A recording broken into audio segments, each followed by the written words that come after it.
Hello दोस्तों, स्वागत है एक बार फिर आप सभी का आपके अपने YouTube चैनल PS क्लासेस पर। तो दोस्तों, आज के इस वीडियो लेक्चर में हम पढ़ेंगे कि वैद्युत क्षेत्र की तीव्रता क्या होती है। अर्थात आज के इस वीडियो लेक्चर में हम पढ़ने वाले हैं बेटा इलेक्ट्रिक फील्ड इंटेंसिटी क्या होती है। साथ ही साथ दोस्तों, आज के इस वीडियो लेक्चर में हम पढ़ेंगे कि किसी बिंदु आवेश के कारण उत्पन्न वैद्युत क्षेत्र में उससे r दूरी पर वैद्युत क्षेत्र की तीव्रता का व्यंजक किस प्रकार ज्ञात किया जाता है, उसका मान कितना आता है। तो दोस्तों, आपको बताता चलो बेटा, आज का लेक्चर बेटा आगे के लेक्चर को समझने के लिए, अच्छे ढंग से इस लेसन को समझने के लिए बेटा बहुत ही जरूरी है। मैं बेटा बच्चों ऐसा इसलिए बोल रहा हूँ कि अगर हम इससे आगे जब लेक्चर आएंगे बेटा, ठीक है, तो हम पढ़ेंगे वैद्युत द्विध्रुव की अक्षीय स्थिति में वैद्युत क्षेत्र की तीव्रता का व्यंजक, वैद्युत द्विध्रुव की निरक्षीय स्थिति में वैद्युत क्षेत्र की तीव्रता का व्यंजक। ठीक है, यानी कहने का मतलब ये, आज तो हम सिंपली पढ़ेंगे किसी बिंदु आवेश के कारण वैद्युत क्षेत्र की तीव्रता का व्यंजक किस प्रकार ज्ञात किया जाता है, उसका मान कितना आता है। लेकिन जब इससे आगे के लेक्चरों में बेटा हम पढ़ेंगे तो वैद्युत क्षेत्र की तीव्रता ही ज्ञात करेंगे, लेकिन वैद्युत द्विध्रुव की अक्षीय स्थिति में ज्ञात करेंगे, निरक्षीय स्थिति में ज्ञात करेंगे। ठीक है, तो स्टूडेंट आगे के उन लेक्चरों को अच्छे से समझने के लिए बेटा आज के लेक्चर को आपको अच्छे से आना बहुत ही ज़्यादा जरूरी है। तो आप लोगों से मेरा विशेष रिक्वेस्ट ये है बेटा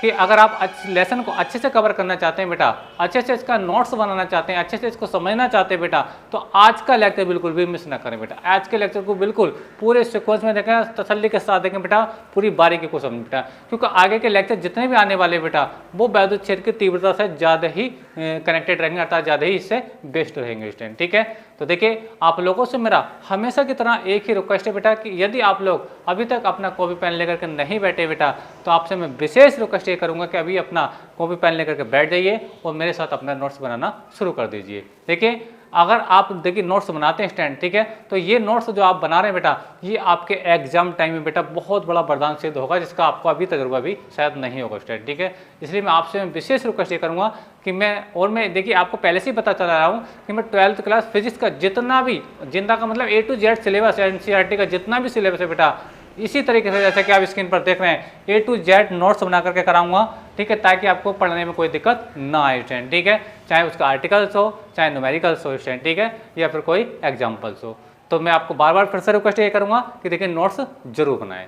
तो हमेशा की तरह देखिए पहले मैं पूरे लेक्चर को समझाऊंगा। मैं आज समझाऊंगा बेटा कि वैद्युत क्षेत्र की तीव्रता होती क्या है बेटा, ठीक है, और वैद्युत क्षेत्र की तीव्रता का व्यंजक किसी बिंदु आवेश के कारण उससे r दूरी पर किस प्रकार ज्ञात किया जाता है।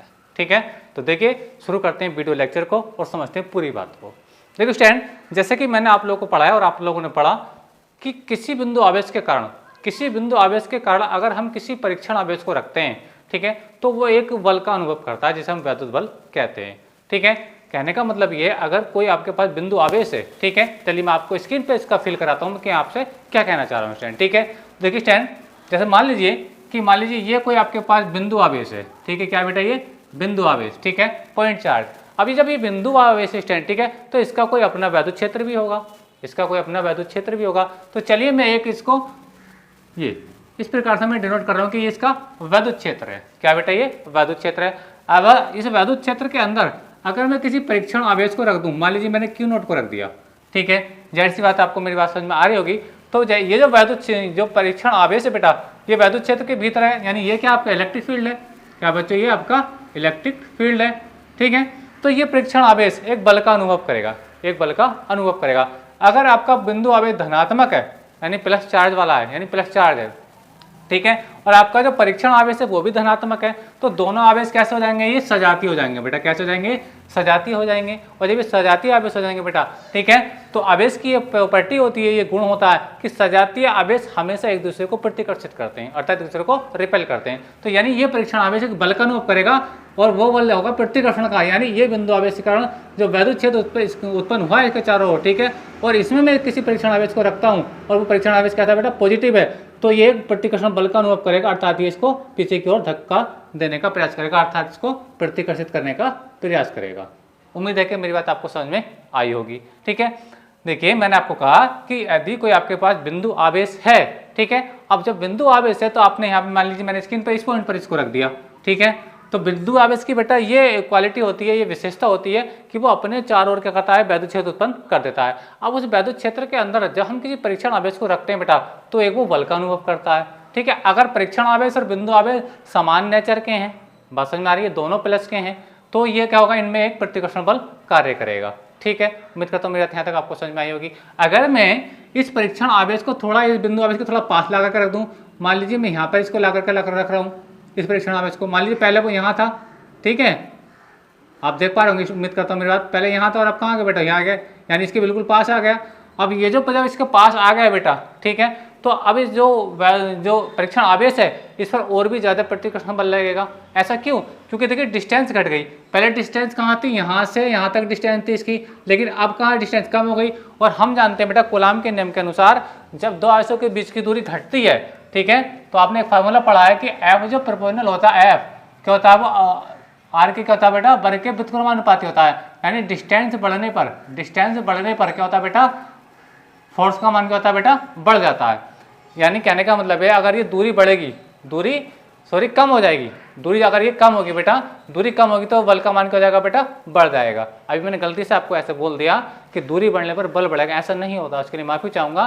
दूरी बढ़ने पर बल क्या हो जाएगा, घट जाएगा, और दूरी कम होने पर यानी दोनों आवेश एक दूसरे के पास होने पर बल का मान क्या हो जाएगा, बढ़ जाएगा। तो मैं ये कह रहा था कि जब परीक्षण आवेश आपका यहाँ पर था, ठीक है, और एक कंडीशन में परीक्षण आवेश यहाँ पर है, तो जब परीक्षण आवेश यहाँ पर होगा अर्थात इसके पास होगा, तो ये और भी ज्यादा प्रतिकर्षण बल का अनुभव करेगा, अर्थात इसको और जोर से धक्का देने का प्रयास करेगा। उम्मीद है कि यहाँ तक मेरी बात आपको समझ में आई होगी। अब बेटा सवाल ये है आज का कि ऐसी कोई राशि है क्या, ऐसी कोई राशि है जो बिंदु आवेश के कारण परीक्षण आवेश पर जो बल लग रहा है उसको निर्धारित करती हो। यानी मेरा कहने का मतलब ये, क्या कोई ऐसी राशि है जो बिंदु आवेश के कारण परीक्षण आवेश पर लगने वाले बल को निर्धारित करती हो। ठीक है, तो बेटा उसका आंसर है वैद्युत क्षेत्र की तीव्रता। वैद्युत क्षेत्र की तीव्रता एक ऐसी राशि है जो किसी बिंदु आवेश के कारण परीक्षण आवेश पर लगने वाले बल को निर्धारित करती है, और इसी को आज हम पढ़ने वाले हैं। उम्मीद करता हूँ मेरी बात आपको अच्छे समझ में आ चुकी होगी बेटा। ठीक है, तो देखिए होती क्या वैद्युत क्षेत्र की तीव्रता, यही हमारा आज का लेक्चर है, इसी को आज हम समझने वाले हैं। देखिए वैद्युत क्षेत्र की तीव्रता स्टैंड ये कहती है, वैद्युत क्षेत्र की तीव्रता की परिभाषा में दो परिभाषा बताऊंगा स्टैंड, आपको जोन सी बेटर लगे आप उसको उसको लिख सकते हैं स्टैंड। ठीक है, तो देखिए वैद्युत क्षेत्र की तीव्रता कहती है बेटा कि देखिए ये तो बात पहले आज इस बात पर आप इसको बात को समझें कि अगर हम किसी वैद्युत क्षेत्र के भीतर अगर हम परीक्षण आवेश को रखेंगे तो उस पर बल कार्य करेगा, ये तो बात पक्की है, समझ में आ रही है। तो कहने का मतलब ये है कि अगर इस परीक्षण आवेश का मान कितना हो बेटा, 1 कूलाम। क्या हो बेटा, 1 कूलाम। और 1 कूलाम क्या हो गया, मैंने परीक्षण आवेश को क्या मान लिया, 1 कूलाम मान लिया। इसको बोलते हैं बेटा एकांक धनावेश। क्या बोलते हैं बेटा, एकांक धनावेश। यानी मैंने परीक्षण आवेश यानी क्यू नॉट को मैंने क्या माना, 1 कूलाम के माना। इसका मीनिंग ये हुआ कि मैं परीक्षण आवेश को क्या ले रहा हूँ बेटा, 1 कूलाम का मतलब क्या, उसको बोलूंगा मैं अब एकांक धन परीक्षण आवेश। क्या बोलूंगा, एकांक धन परीक्षण आवेश। ठीक है, तो परिभाषा बता रहा हूं। देखिए वैद्युत क्षेत्र के भीतर किसी बिंदु पर रखे, मैंने आपको बताया ये क्या वैद्युत क्षेत्र है और ये एक बिंदु है, एक बिंदु मैंने यहाँ पर बताया, एक बिंदु यहाँ पर बताया। ठीक है, तो वैद्युत क्षेत्र के भीतर किसी बिंदु पर रखे एकांक धन परीक्षण आवेश पर लगने वाले बल को क्या कहते हैं, उस बिंदु पर वैद्युत क्षेत्र की तीव्रता कहते हैं। उम्मीद है कि मेरा आपको समझ में आई होगी। एक बार फिर से बता रहा हूँ, वैद्युत क्षेत्र के भीतर किसी बिंदु पर रखे एकांक परीक्षण आवेश पर लगने वाले बल को क्या कहते हैं, उस बिंदु पर वैद्युत क्षेत्र की तीव्रता कहते हैं। उम्मीद करता हूँ यहाँ तक मेरी बात आपको समझ में आई होगी। ध्यान से समझें। देखिए मैंने लिखा स्टैंड, वैद्युत क्षेत्र की तीव्रता इंटेंसिटी, इलेक्ट्रिक फील्ड इंटेंसिटी क्या होता है। देखिए वैद्युत क्षेत्र के भीतर किसी बिंदु पर रखे एकांक धन परीक्षण आवेश पर लगने वाले वैद्युत बल, देखिए नोटिस करिए मैं जो कह रहा था, वैद्युत बल, ठीक है, को उस बिंदु पर वैद्युत क्षेत्र की तीव्रता कहते हैं। इसे ई से प्रदर्शित करते हैं, यानी वैद्युत क्षेत्र की जो तीव्रता है बेटा, ऐसा हम इसको किससे प्रदर्शित करते हैं, इसे ई से प्रदर्शित करते हैं स्टूडेंट। ठीक है, अब देखिए समझाने के लिए मैंने क्या लिखा, यदि वैद्युत क्षेत्र के भीतर, जैसे कि मैं आपको ये दिखा रहा था स्टूडेंट। ठीक है, अब देखिए मैं एक कंडीशन रहता हूँ, दो परीक्षण आवेश हैं, ये तो मैं ऐसे बताया था, 2 परीक्षण आवेश यानी 2 कंडीशन बताई थी। जब परीक्षण आवेश इस बिंदु आवेश से दूर था और जब परीक्षण आवेश एक कंडीशन में दूर था, दूसरी कंडीशन में क्या था, परीक्षण आवेश मैंने क्या रखा था, बिंदु आवेश के पास में रखा था। लेकिन अब मैं एक ही कंडीशन को समझाने जा रहा हूँ। देखिए यहाँ से मैं ये कहना चाह रहा हूँ कि ये जो परीक्षण आवेश है, ध्यान से समझिए बिल्कुल, और भी अच्छे से आपको समझ में आएगा। देखिए मान लीजिए यहाँ पर इस पॉइंट पर मैंने क्या रख दिया, कोई परीक्षण आवेश रख दिया, Q0 रख दिया, ठीक है। इसका मान फिलहाल कितना ले रहा हूँ, 1 कूलम के इक्वल ले रहा हूँ, कितना बेटा 1 कूलम के इक्वल ले रहा हूँ, ठीक है। तो मैं क्या लिख रहा हूँ, देखिए वैद्युत क्षेत्र के भीतर, वैद्युत क्षेत्र के भीतर किसी बिंदु पर रखे परीक्षण आवेश Q0 पर लगने वाले बल, ये जो आप Q0 देख रहे हैं, पर लगने वाले बल यानी F हो तो, ठीक है। यानी यदि वैद्युत क्षेत्र के भीतर किसी बिंदु पर रखे परीक्षण आवेश Q0 पर लगने वाला बल क्या हो बेटा, F हो, तो उस बिंदु पर वैद्युत की तीव्रता कितनी होगी, वो होगी बेटा E = F/Q0, E = F/Q0। देखिए अगर मैं Q0 का मान 1 लूँ, जैसा कि मैं अभी आपको बता रहा था 1 कूलम, ठीक है। अगर मैं Q का मान 1 लेता हूँ तो यह बल, जब मैं 1 लिखूंगा इस टाइम, देखिए समझने के लिए मैं लिख रहा हूँ, देखिए 1 लिखूंगा, देखिए बच्चे 1 से भाग करेंगे तो F बराबर क्या आ जाएगा, Q आ जाएगा, सॉरी E बराबर क्या आ जाएगा, F आ जाएगा।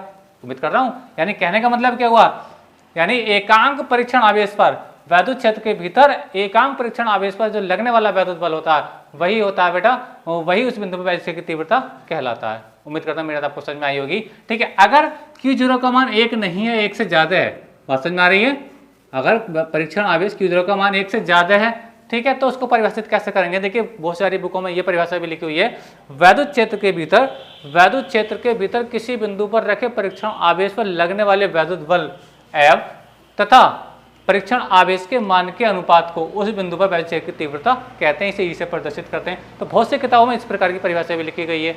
तो देखिए मैंने आपको 2 परिभाषाएं बताई। देखिए पहली परिभाषा जो आपकी स्क्रीन पर लिखी है, वैद्युत क्षेत्र के भीतर किसी बिंदु पर रखे एकांक धन परीक्षण आवेश पर लगने वाले वैद्युत बल को ही क्या कहते हैं, उस बिंदु पर वैद्युत क्षेत्र की तीव्रता कहते हैं, जो मैंने आपकी स्क्रीन पर लिख रखी है स्टूडेंट, ठीक है। दूसरी परिभाषा बच्चों ये है कि वैद्युत क्षेत्र के भीतर किसी बिंदु पर रखे परीक्षण आवेश पर लगने वाले वैद्युत बल F तथा परीक्षण आवेश Q0 के मान के अनुपात को उस बिंदु पर वैद्युत क्षेत्र की तीव्रता कहते हैं, ठीक है। इसे ई से प्रदर्शित करते हैं। अब देखिए इसकी मात्रक की बात कर लें बेटा, मात्रक के देखिए E डिपेंड करता है F और Q पर, तो F का मात्रक क्या होता है, बल, F क्या बल का मात्रक होता है न्यूटन, और Q0 क्या बेटा आवेश है, क्या बेटा आवेश है, और F का मात्रक होता है कूलम। तो मात्रक क्या होगा वैद्युत क्षेत्र की तीव्रता का मात्रक होगा बच्चों न्यूटन प्रति कूलम या न्यूटन कूलम इनवर्स। उम्मीद करता हूँ मेरी बात आपको समझ में आई होगी स्टूडेंट, ठीक है। तो उम्मीद कर रहा हूँ कि यहाँ तक मेरी बात आपको अच्छे से बच्चों समझ में आ चुकी होगी। मैंने आपको बताया कि वैद्युत क्षेत्र की तीव्रता को किस प्रकार परिभाषित करते हैं, ठीक है। तो परिभाषा वो अच्छे से आपको समझ में आ चुकी होगी। देखिए अब थोड़ा आगे बात करते हैं। देखिए अब हम बात ये करेंगे बेटा कि अगर हम किसी परीक्षण आवेश को ठीक है, अगर किसी बिंदु आवेश से वैद्युत क्षेत्र के अंदर r दूरी पर रख दें, कितनी दूरी पर रख दें बेटा, r दूरी पर रख दें, तो उस पर परीक्षण आवेश पर उस बिंदु पर वैद्युत क्षेत्र की तीव्रता का मान कितना देखा जाएगा, अर्थात कितना आएगा, उसे किस प्रकार ज्ञात किया जाएगा। अर्थात आज के वीडियो लेक्चर में हम पढ़ने वाले हैं बेटा कि किसी बिंदु आवेश के कारण उत्पन्न वैद्युत क्षेत्र में उससे r दूरी पर, ठीक है, वैद्युत क्षेत्र की तीव्रता किस प्रकार ज्ञात की जाती है, उसका मान कितना आता है। तो चलिए शुरू करते हैं लेक्चर को। तो स्टूडेंट तो देखिए यहाँ तक की तो इसकी परिभाषा रही, उम्मीद करता हूँ यहाँ तक आपको समझ में आ चुका होगा, ठीक है। तो मैंने 2 परिभाषा बता दी कि देखिए फिर से एक बार रिवीजन कर देता हूँ। वैद्युत क्षेत्र के भीतर किसी बिंदु पर रखे एकांक धन परीक्षण आवेश पर लगने वाले वैद्युत बल को उस बिंदु पर वैद्युत क्षेत्र की तीव्रता कहते हैं, इसे ई से प्रदर्शित करते हैं स्टूडेंट, ठीक है। अच्छा अब मैंने इसके लिए फार्मूला बनाने के लिए, यदि वैद्युत क्षेत्र के भीतर किसी बिंदु पर रखे परीक्षण आवेश Q0 पर लगने वाला वैद्युत बल F हो, तो उस बिंदु पर वैद्युत की तीव्रता क्या होगी बेटा, E = F/Q0 होगी।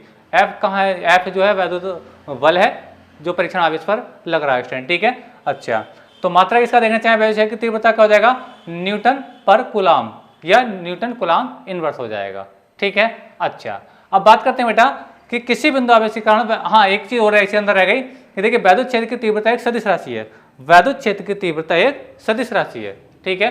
यानी ये एक वेक्टर क्वांटिटी है, इसके अंदर डायरेक्शन भी होती है और डायरेक्शन के साथ इसका परिमाण भी होता है, ठीक है।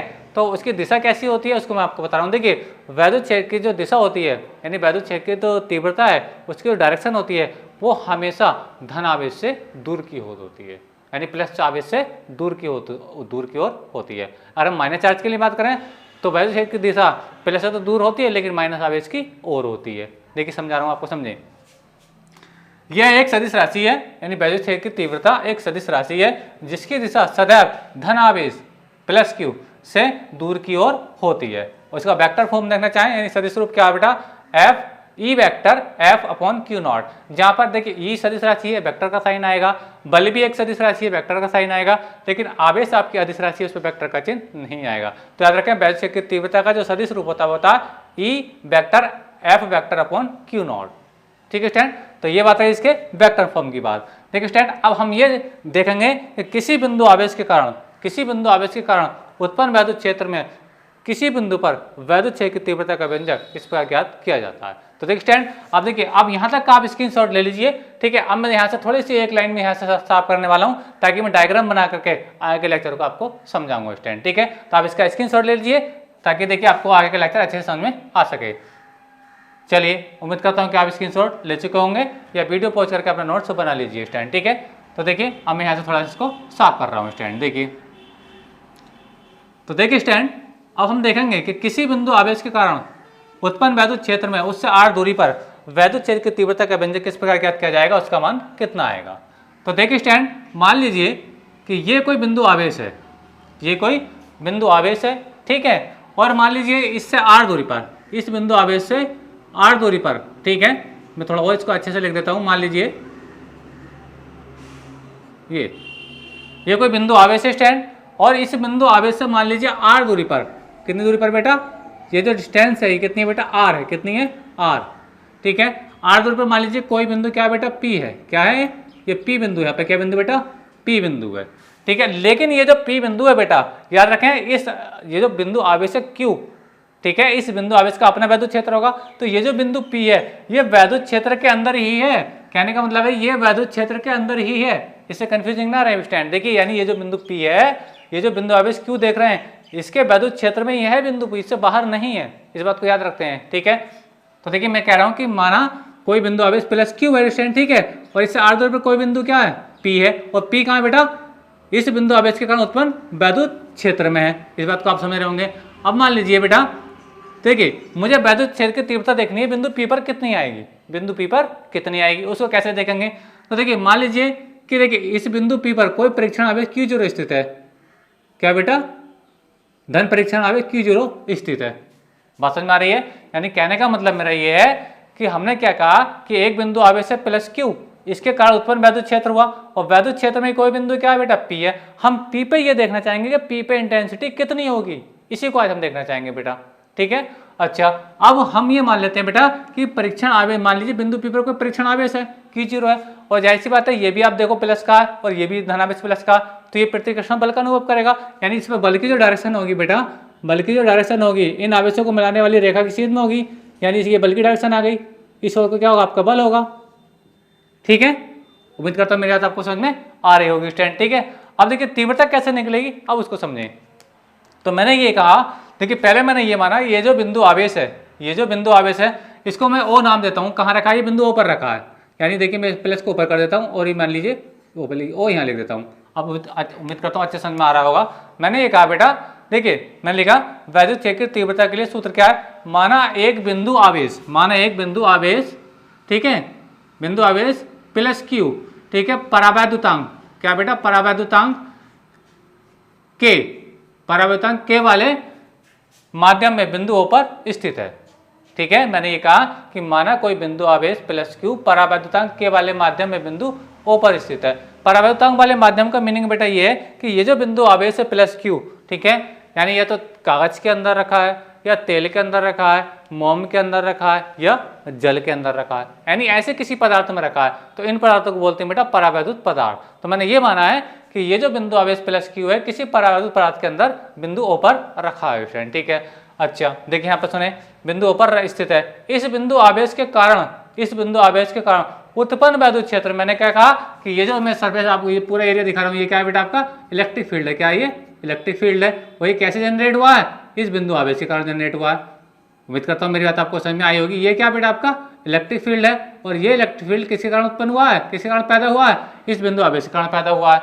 तो देखिए मैं वही बता रहा हूँ कि इस बिंदु आवेश के कारण उत्पन्न वैद्युत क्षेत्र में, ठीक है, क्षेत्र में, एक शब्द यहाँ पे आएगा में, वैद्युत क्षेत्र में बिंदु O से R, O से R दूरी पर कोई बिंदु क्या बेटा, P है। मैंने जो आपको बता रहा था कि ये जो बिंदु आवेश प्लस Q है, इससे R दूरी पर कोई बिंदु क्या बेटा, P है, जहां वैद्युत क्षेत्र की तीव्रता की गणना करनी है। ठीक है, मैंने ये बताया कि माना कोई बिंदु आवेश प्लस क्यू किसी परावर्तक के वाले माध्यम में स्थित है। इस बिंदु O से r दूरी पर कोई बिंदु P है जहां वैद्युत क्षेत्र की तीव्रता की गणना करनी है। ठीक है, अच्छा यदि बिंदु P पर कोई परीक्षण आवेश, ठीक है, परीक्षण आवेश Q0 स्थित हो, तब Q मतलब ये प्लस Q यानी बिंदु आवेश, वह परीक्षण आवेश Q0 के मध्य लगने वाला बल। देखिए स्टैंड, आपने कूलाम के नियम में पढ़ा है, कि जब दो आवेश एक दूसरे से r दूरी पर स्थित होते हैं तो उनके बीच में एक वैद्युत बल कार्य करता है। बात समझ में आ रही है? तो देखिए उसका मान कितना निकालेंगे, तो मैंने लिखा कि देखिए बिंदु आवेश प्लस Q और परीक्षण आवेश Q0 के बीच लगने वाला बल, देखिए होता है, मैंने लिखा परीक्षण आवेश Q0, सॉरी यहाँ से, तब परीक्षण आवेश बिंदु आवेश Q, ये जो Q है ये बिंदु आवेश है और ये जो Q0 है ये परीक्षण आवेश है, तो आपको समझ में आ रहा होगा। तब Q व Q0 के मध्य लगने वाला बल, देखिए कूलाम के नियम से कितना आता है, इक्वल टू ये आता है बेटा F is equal to 1/4πε0 K Q1 Q2 upon r² होता है।